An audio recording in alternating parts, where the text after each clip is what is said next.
Could Dak Prescott be the play at quarterback for the Broncos in 2025? I know we're talking a full year ahead right now, but teams, GMs, coaches, execs, they are always thinking 1 to 2 steps ahead. It reminds me of a story that Adam Schefter shared about how the 49ers did not do any draft research on Deshaun Watson or Patrick Mahomes because they expected to sign Kirk Cousins the next year in free agency. Ultimately, that didn't happen, but there is some blueprint for teams thinking 1 or 2 steps down the road, and maybe that's what's going on in Denver right now and why they haven't made a move at quarterback. So let me back up a little bit here. Ian Rapoport tweeted out earlier today some pretty good news, which is the Cowboys and quarterback Dak Prescott have a mutual understanding of his contract situation, sources say, with no offers from Dallas despite him being in a contract year. Owner Jerry Jones said, we are where we are, locked and loaded for this year. Despite spending the fewest amount of dollars in free agency, they are locked and loaded. No indication a deal is coming. So it doesn't seem like the Cowboys want to get a deal done right now. They want to let him play out the final year of his contract and go from there, where if Dallas has another early playoff departure, they're not on the hook for a mega long contract extension with Prescott. Now, of course, if he balls out this year, he could cost the Cowboys a ton of money if they want to bring him back, which is exactly what happened to them a few years ago when they didn't extend him. He balled out in a contract year, and he made himself a whole lot more money. So the deep web rumors, though, are Denver, a.k.a. Sean Payton, is waiting for Dak Prescott. That has caught his attention. That is the quarterback he is waiting for. That is why he has not made an aggressive move in free agency. They loosely kicked the tires on Kirk Cousins, but they were never going to be able to afford him. They were in the running with Sam Darnold, but outside of that, you haven't really heard the Broncos be mixed in with a lot of quarterbacks. And maybe Sean Payton is thinking to himself, there's not many good free agent options out there. The guys we did like, we couldn't afford. The draft, when you pick at 12, it's hard to find a quarterback, and we don't have the best ammunition to move up in the draft. Plus, I'm not even sure we can find someone to trade with right now because the top 3 teams all want to go quarterback. So, why don't we just trot out Jarrett Stidham, see where the wind takes us in 2024, and we'll bank on Dak Prescott being a free agent next year, and we'll be like the Atlanta Falcons of this past offseason, signing Kirk Cousins to a big deal. And I know right now I might sound a little crazy, but I swear to God, when I started scripting today's video, I got a slack from our Cowboys host, Tom Downey. Sean Payton eyeing Dak slash Dallas situation like, and it's got Kim Kardashian. So it's not just me connecting the dots right here. I've seen people online discuss this. I've got our own Cowboys reporter talking about Sean Payton is probably keeping a close eye on the Dallas situation. Remember, he coached in Dallas, so maybe he still has some moles at Jerry World that can kind of feed him information as to whether or not the situation is going well with Dak and Jones, or if they think Prescott is going to be a free agent after 2024. So just surface level right now, would you want Dak as the Broncos quarterback? There are going to be people in this office that laugh when they watch this video because I wouldn't say I'm the biggest Dak hater in the world, but I definitely like to make some jokes about Dak not being a top 10 quarterback. And honestly, he probably is very close to 10 if he is not in the top 10. And I think that just speaks to how many great quarterbacks there are in the game at this moment. So let's back up even further from this question and outline some more additional information as to why Dak to Denver could very much be in play next offseason, right? We're thinking a whole year from now. Sean Payton was rumored to be interested in Dak Prescott back in the 2021 offseason, right? 2021 season was Sean Payton's last year in New Orleans before stepping away for 2022 and then coming back to Denver in 2023. So there's already some, bricks being laid down here connecting Sean Payton to Dak, which is a little funny because those same dots were connected between Sean Payton and Russell Wilson. Times change, so maybe what he felt in 2021, he doesn't feel in 2025. Just some food for thought right there. Now, the NFL draft rumor is, and the Cowboys always have the best draft rumors, and it always involves Jerry Jones wants this really bad player, and thankfully smarter minds prevail in Dallas and talked him into a much better selection. So back in the day, evidently Jerry Jones really wanted who else but Paxton Lynch in 2016. Ultimately, the Cowboys talked Jerry out of it, and they landed Dak Prescott in day 2 of the draft, or round 4, whatever it was. So how funny it would have been if the Cowboys went Paxton Lynch and then the Broncos went Dak Prescott instead. So with the QB room only having Jarrett Stidham and Ben DiNucci in it right now, it doesn't look like Denver's planting a lot of seeds long-term at that position. But, of course, the draft can drastically change that if they go quarterback at pick number 12.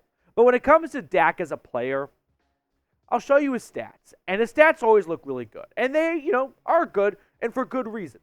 He comes off a 4,500-yard season, nearly 70% completion, 36 touchdowns, and 9 interceptions. There should be about 20 to 25 teams that would kill to have a quarterback like Dak Prescott after the way he played last season.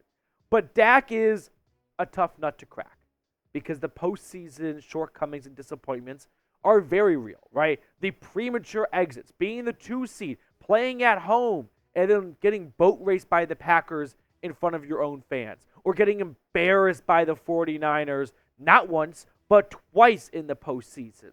So for all the great things Dak does in the regular season, and he's had his ups and downs, the turnovers were high one year and they came down another season, Dak is a good quarterback. And I think if Dak Prescott was the starting quarterback of the Jacksonville Jaguars all this time, it would be a very different national discussion about him.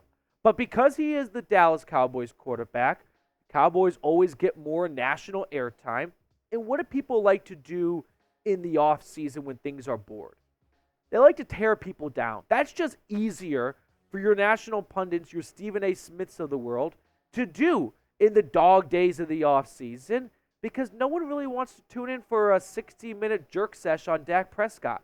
But it is a lot more fun to go, is Dak Prescott a bad quarterback? Next up on Get Up.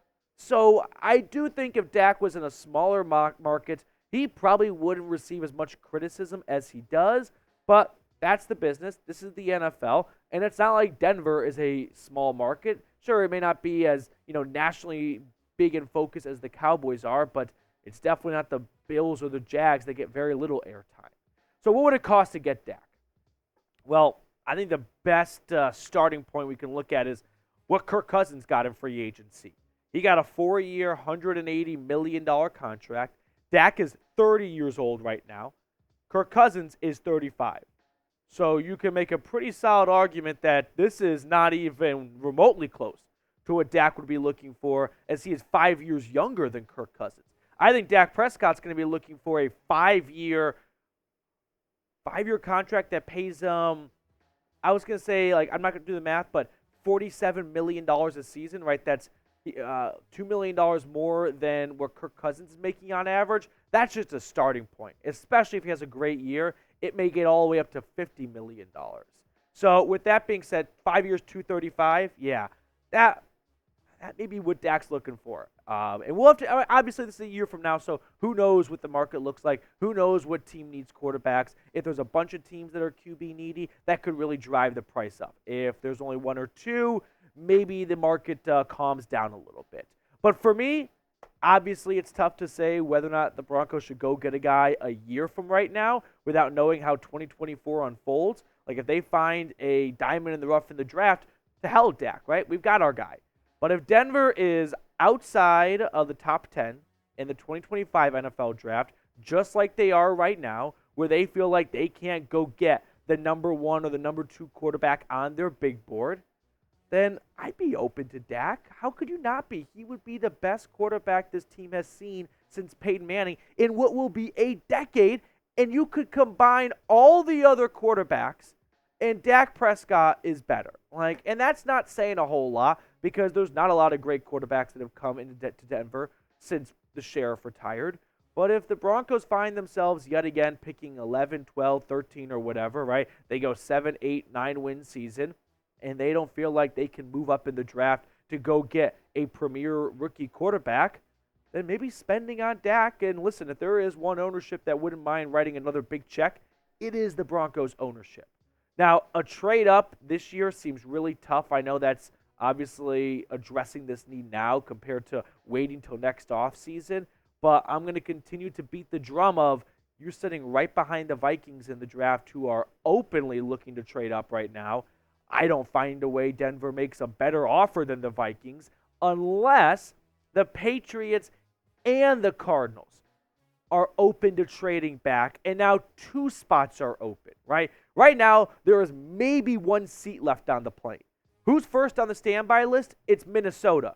But if 2 seats open up, maybe the Vikings go up to 3, they get Jaden Daniels, and the Broncos go to 4, and they get J.J. McCarthy.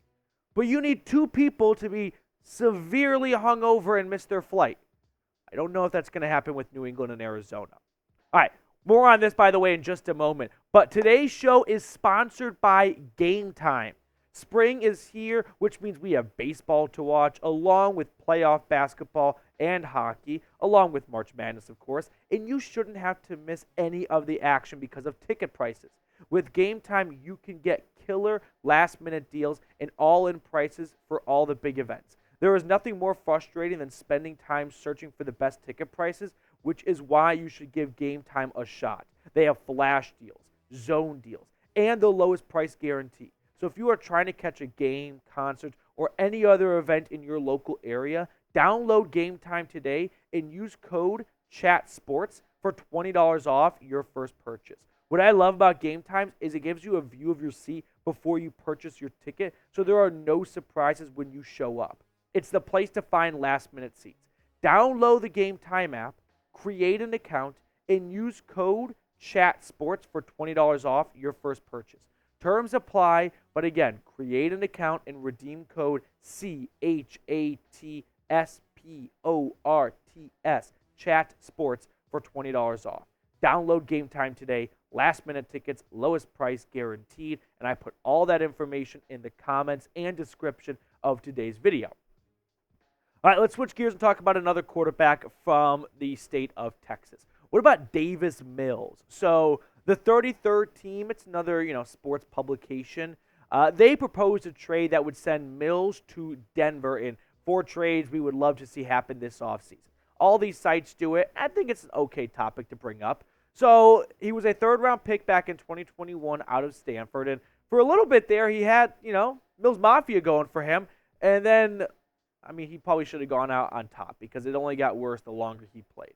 A career record of 5-19-1. And listen, I don't like the idea of trading for Davis Mills. This is not something I am eager to see happen. But who else is there? Like, if you really want to get the best possible quarterback for 2024, and you don't want to play the let's wait till 2025 because maybe we could get Dak, or maybe Dak Prescott has a great year. Him and the Cowboys go all the way to the NFC Championship game, and they give him a 5-year, $250 million contract. And you're picking 12th now again in the draft, and you don't have any sort of leg up on a way to get a quarterback. Well, you could be in a similar spot you are right now. So if you don't want to wait for 2025 and you do want to try and bring in some more competition for 2024, Davis Mills is certainly an option. And he's probably one of the better options remaining, right? All the good free agent quarterbacks are gone. All the good quarterbacks that have been on the trade market have been traded. When you're picking 12th in the draft, it's not easy to get a quarterback of your liking. So Davis Mills is all of a sudden smelling pretty good. Especially when you look at the Broncos quarterback room, which cannot, and it will not, but it cannot go into training camp with the battle being Jarrett Stidham and Ben DiNucci. That is the biggest middle finger to season ticket holders. I know how much you guys are paying for this, but wait till we see we trot on the field. It's the Nooch and Jarrett Stidham, who, by the way, last year, 2 starts. I don't think he played any better than Russell Wilson did, maybe even marginally worse. It's a little tough being thrown in, under the spotlight at the end of the year, but I don't think we saw anything from Stidham last year that left us with a good taste in our mouth of now that's the guy I want to start 2024 with. So here's their trade idea. It's a 4th-round pick for Davis Mills. I'll say right now I'm not giving up a 4th-rounder for Davis Mills. He is not worth that. He was a 3rd-round pick, and he has not lived up to 3rd-round expectations. So if it's one of the 3 5th-rounders they have, a 6th or a 7th, sure, if it doesn't work out, a bit of a bummer, but if it doesn't work out, it costs you a day 3 pick for a player that, I mean, go look at some recent 5th, 6th, and 7th round picks by the Broncos. How many of them are on the roster after 3 seasons? Not many. So I'll toss this your way. Would you do this trade? Trade or pass? Let me know down below in the comment section whether or not you would say deal or no deal. I think this could be a mid or post-draft trade. Let's say Sean Payton and the Broncos go into the draft and they've got a quarterback they want to get at 12. Let's say J.J. McCarthy, right? They know it's a long shot, but they're crossing their fingers and their toes. And J.J. goes to the Giants at 6. All right, cross them off the list. Now they go to pick 12 and they go get a different player. And then they think, all right, if Bo Nix or Michael Penix or Spencer Rattler, whatever their top guy is in the second tier, is available for them at pick number 76 in round 3, we're getting him.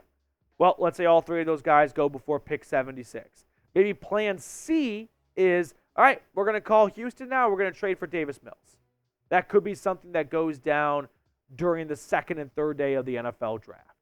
All right, before we get on out of here, we did do a very fun, I want to say, incentive to help us reach 21,000 subscribers, and it's 21 reasons to be optimistic for 2024, and we're down to 16 through 11. So number 16, go Avs and Nuggets. Number 15, healthy Riley Moss. Like, I think Riley Moss got the short end of the stick when it comes to being a rookie that missed all of training camp and could have been tossed into a starting role, but was really behind the 8 ball from the first day of camp in August. So if you get Riley Moss healthy going into this offseason and going into the season, maybe we can see what Denver saw in him when they gave up 2 third-round picks to land the Iowa cornerback. Reason number 14, quarterback search excitement. It's fun to be searching for a quarterback. There is that glimmer of hope of this might be the future. Like, this could be the guy. And while you don't want to be doing this every single offseason, which that's kind of been Denver's MO the last 10 years or so, every single go around the merry-go-round, you somewhat feel a little bit more optimistic of just blindly, I hope we find our guy this offseason. So you got that excitement to kind of get you through the offseason. Reason number 13, similar to Riley Moss, what about a healthy Greg Dulcich? Remember when he came on the scene against the Chargers on Monday Night Football in 2022, had a great game with Russell Wilson, and then a hamstring injury, and then last year a foot injury just pretty much kept him on the sideline all season long? I still haven't forgotten that Chargers game. So if you can find Greg Dulcich, a good doctor to keep him healthy all season long, and you can get more of that Chargers debut we saw, Denver might really have something in their tight end room. And then reason number 12, 3 quality safeties.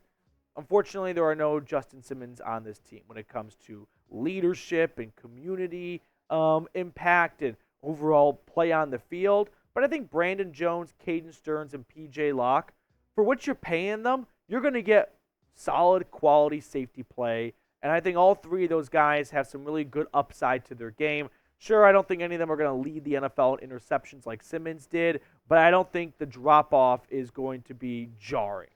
All right, that will do it for us on this edition of the Broncos Breakdown. Thank you guys so much for tuning in. If you enjoyed our show today, consider subscribing down below.